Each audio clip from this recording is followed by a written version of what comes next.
Olá, muito boa noite. Sejam bem-vindos ao Grande Debate comigo, Juliana Lopes. Hoje com a jornalista e ex-senadora Ana Amélia Lemos e o comentarista José Eduardo Cardoso.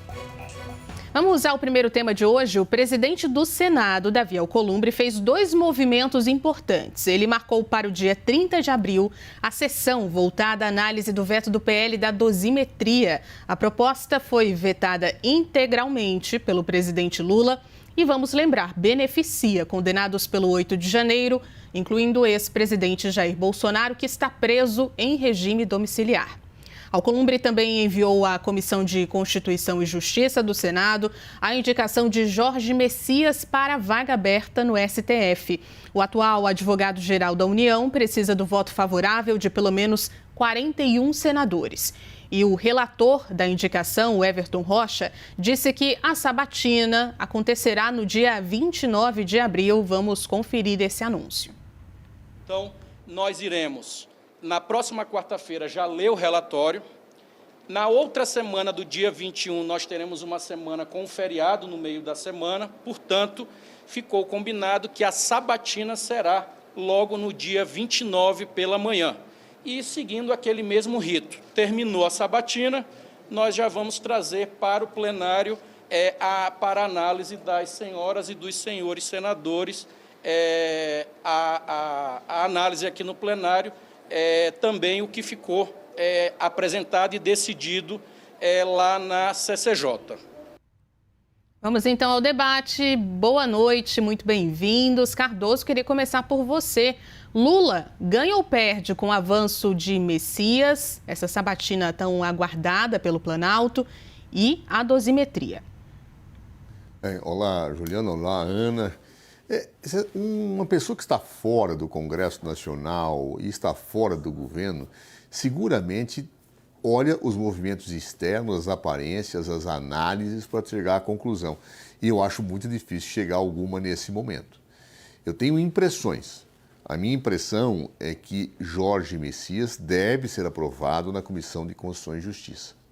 Claro, ou seja, eu acho que o governo, quando manda a mensagem, já tem uma avaliação com uma certa margem de segurança para a vitória de Jorge Messias. Se isto não acontecer, será uma derrota muito significativa para o governo. E mais, uma situação que considero muito ruim, porque Jorge Messias atende a todos os requisitos necessários que a Constituição exige e do ponto de vista da análise subjetiva dele próprio, da sua atuação, ele, tudo indica, será um excelente ministro do Supremo Tribunal Federal. Então perderá muito o país, acho eu, se eventualmente Jorge Messias for rejeitado. Mas também perderá muito o governo se houver uma derrota. Daí o porquê, depois de tanto tempo de espera para mandar a mensagem, o governo, ao mandar, deve ter uma avaliação de que esse nome, o nome de Jorge Messias, passará na Comissão de Constituição e Justiça. Já quanto à dosimetria, eu sinceramente não tenho nem avaliação para isso. Claro, eu não sei. Foi uma decisão muito recente, não dá nem para o tempo de ouvir boatos, falar com pessoas para se ter uma convicção do que vai acontecer. Agora, acho também que se a dosimetria não tiver mantido o veto do presidente da República, haverá, sim, também uma derrota não apenas para o governo, mas uma derrota para todos os setores democráticos que acreditam que as decisões, neste caso, da tentativa de golpe de Estado, devem ser cumpridas. Portanto, se você me pedisse assim, certeza, você está certo? Não estou. Eu avalio que Jorge Messias deve ser aprovado e não tenho uma avaliação sobre a questão da dosimetria ainda. Então, acho dois embates muito importantes para o governo, dois embates que é impossível cravar com segurança o que vai acontecer. Mais ainda, mesmo que hoje nós tivéssemos uma convicção, essa convicção ela é muito volátil, porque a conjuntura ela está realmente pegando fogo, né? O caso do Banco Master, todo dia aparecem fatos novos, novas consequências, pessoas envolvidas, manchetes que são colocadas, muitas vezes até com referências sem um aprofundamento investigativo, mas que trazem impacto. Então eu não sei até lá o que mais vai acontecer no caso do Banco Master. No Brasil, 15 dias parece uma eternidade. E nessa eternidade, muita coisa pode ser alterada. Aquilo que é certo hoje pode ser incerto amanhã. Portanto, o que eu digo, acho, sinceramente, que Messias terá o seu nome aprovado pela CCJ. Não avalio que o governo possa ter feito um jogo sem uma avaliação um pouco mais segura e com uma margem de segurança em relação a esta votação. Se errou nesse envio neste momento, evidentemente há um erro de análise que trará consequências ruins para o governo, uma vez que será a primeira vez que um candidato para o Supremo Tribunal Federal terá o seu nome rejeitado.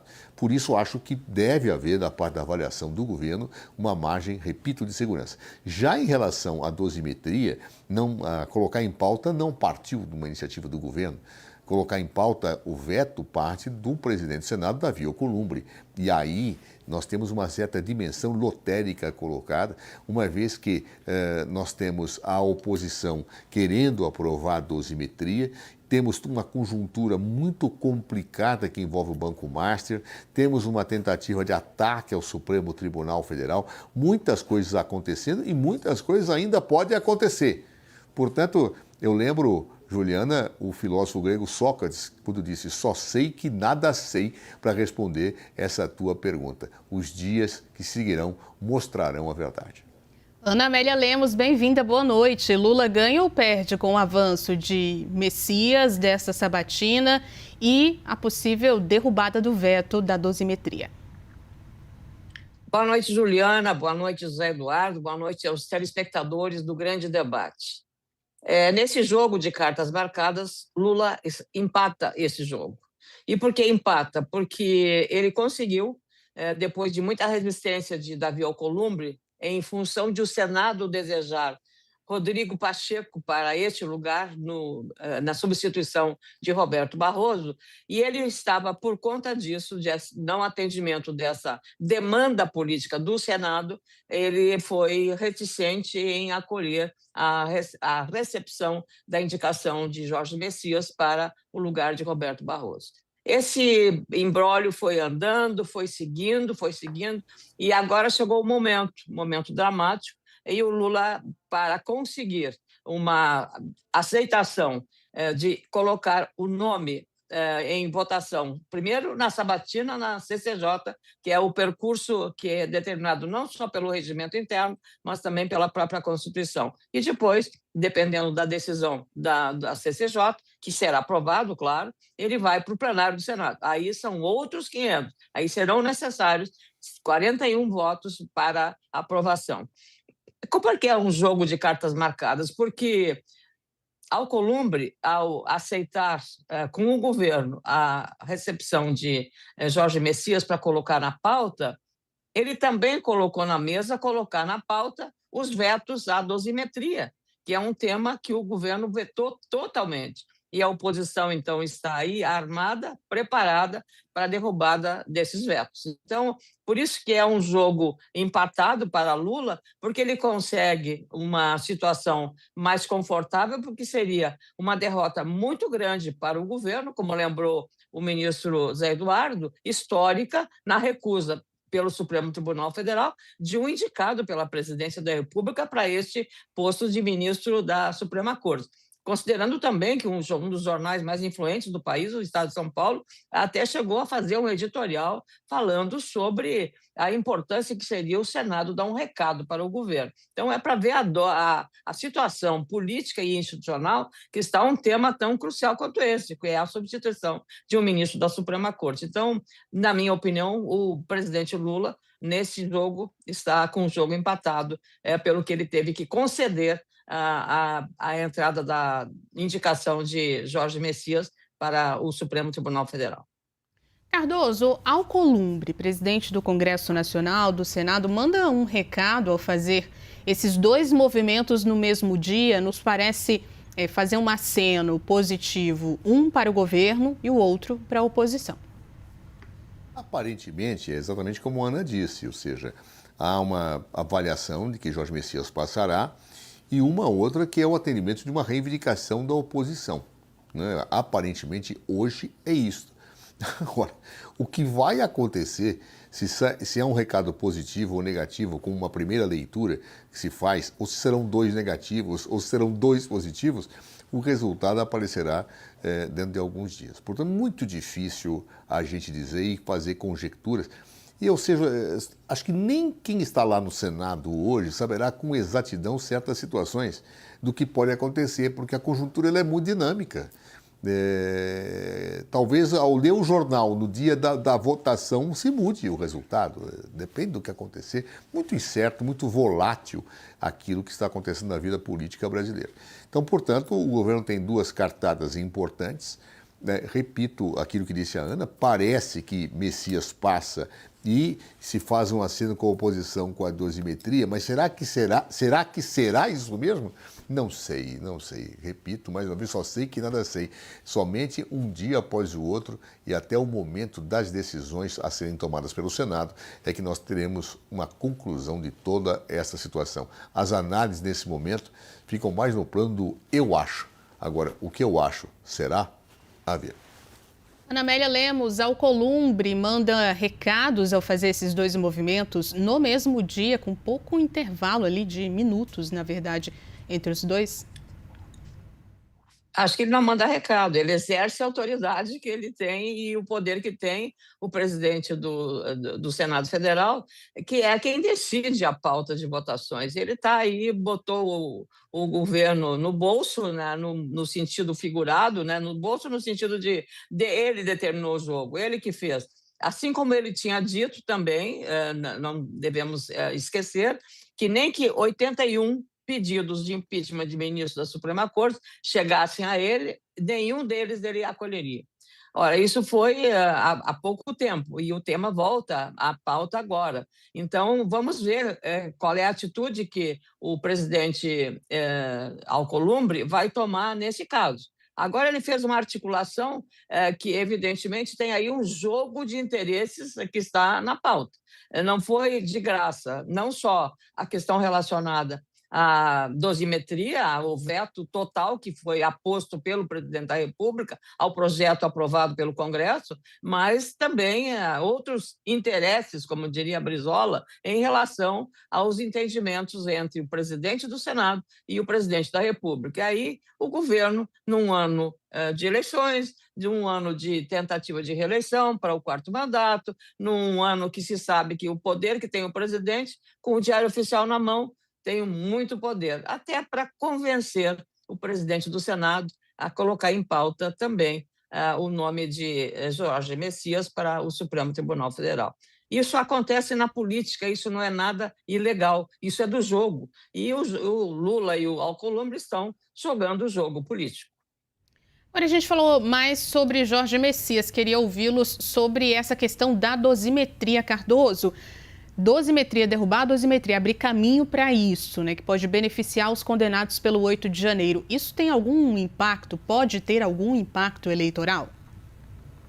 Pode. Eu acho que, indiscutivelmente, uma derrubada deste veto tem um impacto eleitoral, porque seria uma vitória dos oposicionistas, mas não de todos os oposicionistas. Dos oposicionistas que insistem na tese de que não houve golpe ou que houve um excessivo apenamento às pessoas. Não são todos os da oposição que acham isso, mas uma boa parte acha. Seria uma grande vitória daqueles que são aliados ao bolsonarismo. Esta é a verdade mais absoluta. Mas acho que uma lição muito ruim para o Brasil.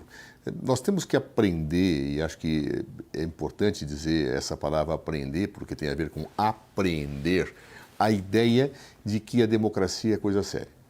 A democracia tem problemas, não é um sistema perfeito, mas é o melhor. E nessa perspectiva, aqueles que conspiram contra a democracia não estão fazendo outra coisa a não se destruir aquilo que é mais importante numa sociedade brasileira moderna, que é a possibilidade de ter a liberdade de opinião, a liberdade de manifestação dentro de contornos claramente balizados pela nossa ordem jurídica. Então, tudo isto me parece que está em jogo numa situação desse tipo. Você pode ter lá a sua discordância, eu acho que Francisco, Mário, Cristina tiveram penas excessivas ou não.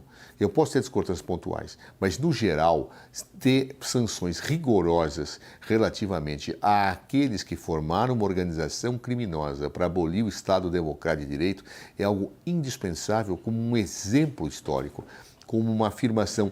Não tentem fazer isto novamente, porque a institucionalidade brasileira não admitirá e sofrerão as devidas consequências. Quando eu tento passar o pano em certas situações, nem que seja um pano total, como se queria com a anistia, mas um pano parcial, isso passa uma mensagem histórica de, olha, a democracia não vale tanto. Então, arrisquem querer suprimi-la quando não se sentem satisfeitos com ela. Acho, do ponto de vista histórico, um atraso efetivamente fazer-se esta implementação de uma redução de penas que é proposta nesta situação em que poderá ser derrubado o veto. Ana Amélia Lemos concorda? É um atraso? A dosimetria também pode afetar o cenário eleitoral? A dosimetria é necessária, minha cara Juliana. Respeito às posições do Zé Eduardo Cardoso sobre essa matéria. Ele é um advogado competente, defende as posições tomadas. Eu volto aqui porque, na terça-feira, nós estávamos aqui debatendo exatamente a questão do empresário lá de Santa Catarina, que, por ter dado R$500 para que um ônibus levasse manifestantes catarinenses a Brasília, fosse a Brasília, ele foi condenado a 14 anos de reclusão em regime fechado. E aí é que entra a dosimetria. Quer dizer, esse cidadão, um pequeno microempresário catarinense, condenado a um regime fechado, assim como aconteceu com a cabeleireira Débora Rodrigues, também pelo mesmo tempo de prisão em regime fechado, sendo mãe de filhos, por ter pichado na estátua da Justiça, perdeu o mané. Numa referência, claro, a uma frase inoportuna e inadequada para um ministro da Suprema Corte, dita pelo ministro Roberto Barroso. Então, essa situação, eu acho que trouxe à tona novamente a necessidade de separar o joio do trigo. Afinal, não é possível você colocar uma régua igual para todos os que participaram. Evidente que aqueles que destruíram patrimônio precisam de uma penalização, claro, não vou estar defendendo aqui quem destruiu riquezas ou memória nacional, como foi do Senado, da própria Presidência da República e do Supremo Tribunal Federal, eu diria num ato absolutamente condenável. Então, destruir esse patrimônio. Agora, colocar a pessoa que escreveu lá uma frase, 14 anos de prisão em regime fechado, considerando a criminalidade do país, realmente foi uma coisa absolutamente exagerada e, por isso, agora ganha força aprovar, derrubar os vetos à dosimetria que foi aposto em total e na integralidade do projeto aprovado pelo Congresso, e o Congresso, certamente, a oposição, vai ter força para derrubar esses vetos, a despeito exatamente de posições contrárias da esquerda, por exemplo.